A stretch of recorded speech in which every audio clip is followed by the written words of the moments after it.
1 Thessalonians 5:16-18 tells us to rejoice always, to pray continually, and to give thanks in all circumstances. And it says this is God's will for you in Christ Jesus. It doesn't matter if we are filled with hope and excitement, or if we are at our very worst and seeking answers.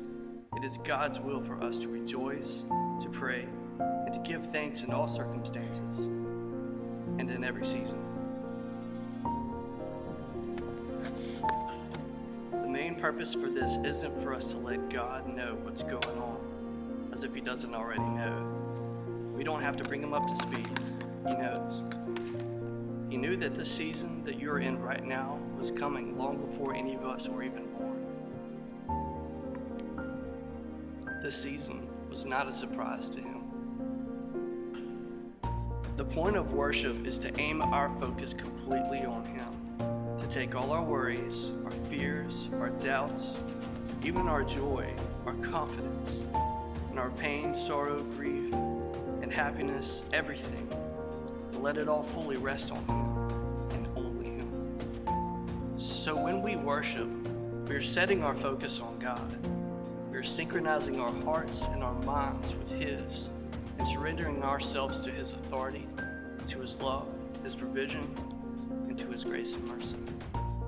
When I think of worship, I typically tend to immediately imagine music with guitars and drums and groups of people singing together. I wonder, what do you think of when you hear the word worship?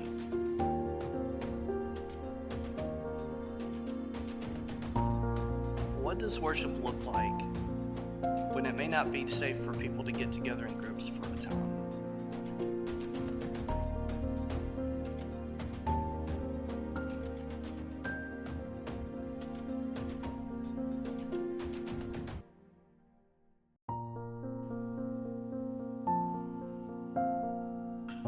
Worship isn't something that we only do at church.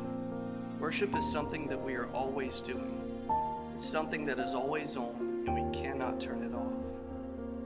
We are always worshiping something.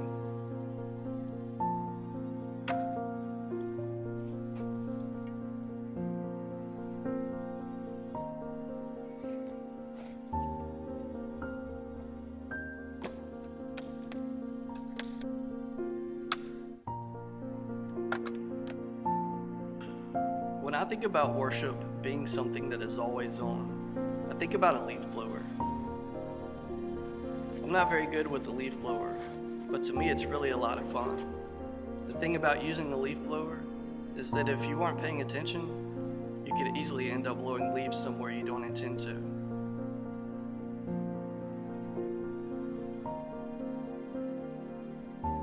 Or if you're like me, you can even end up turning around to find that you've just blown tons of dirt back into the walkway, and now you've got to start over.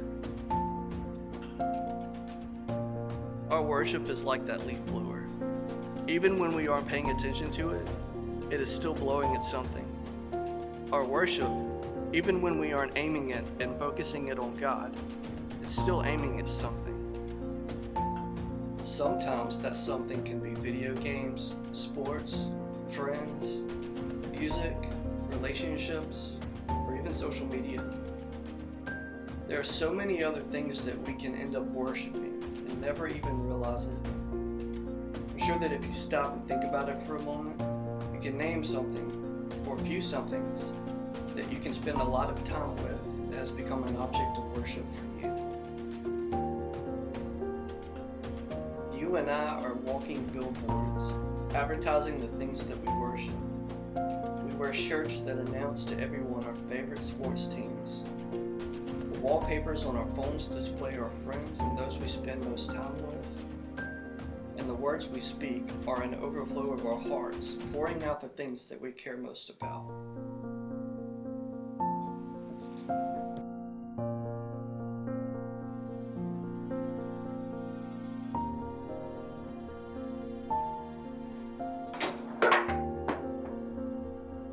When you and I take God away from His rightful place as number one in our lives and replace Him with something else, that's called idolatry. 1 Corinthians 10:14 tells us to flee from idolatry. in Exodus 20, verse 3, lists one of the 10 commandments. It says, "You shall have no other gods before me." Now, it may be a little weird to think of baseball or TikTok or Fortnite as gods, but whenever we spend most of our time with those things and our worship is aimed at and focused on those things, they end up taking most of our time and they end up being objects of our worship. And God is very serious about this. You see, He deserves our worship and He commands it. The New Testament of the Bible was written in Greek. The Greeks had several words for different kinds of worship. One of those words is diakonian. The word means to serve, but it comes with the connotation of being a servant. In the times of Jesus, this would have been a person who helped prepare the meals, set the table, and greeted guests whenever they would have a party in a home. Today, this is a word that is used for deacons. And a deacon is someone who helps fulfill the mission of a church and serves the church body.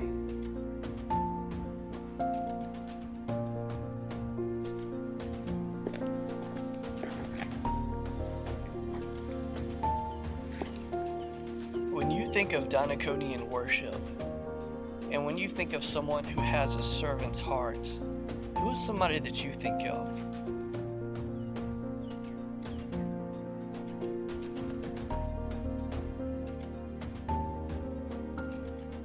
When I think of someone with the servant's heart, I think of Mr. Jimmy. Because Mr. Jimmy is always checking behind everybody, making sure that everything is taken care of. He's always keeping a watch out for this place when nobody is here. And even for us being in the house next door to the church, he's always making sure that our yard is cut and that our needs are met. And he's always taking care of us. And he's so humble about it.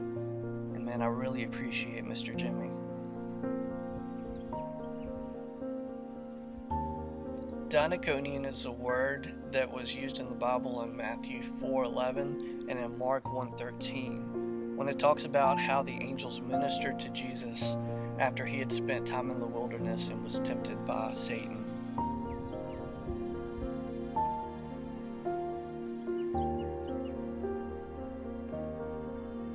This word was also used in Philemon 13 when Paul was in prison for telling people about Jesus. But there was a man named Onesimus who was there to help him. And Paul was actually writing a letter to a friend named Philemon, telling him that he wishes that Onesimus could stay to help serve him. But because Onesimus was there to help him, although he was in prison, Paul was able to get the message of Jesus out. And his service to Paul was an act of worship to God.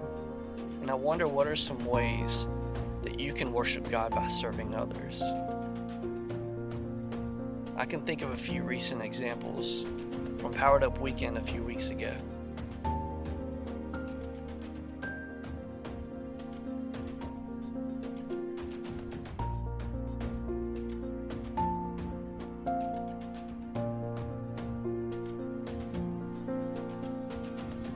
So here's my challenge to you this week. Look for an opportunity to worship God by serving someone. Instead of learning a TikTok dance or working on your swing, instead look for an opportunity to help out around the house. I'm sure your parents would definitely appreciate that. Also, if you have a prayer request, don't forget to get a grown-up to type that in the comments below. And to be sure that you scroll up and look at the other comments and pray for the other requests. We'll definitely be praying for you guys. We miss you, we love you, and we will hopefully see you all very, very soon. Y'all take care. We'll see you.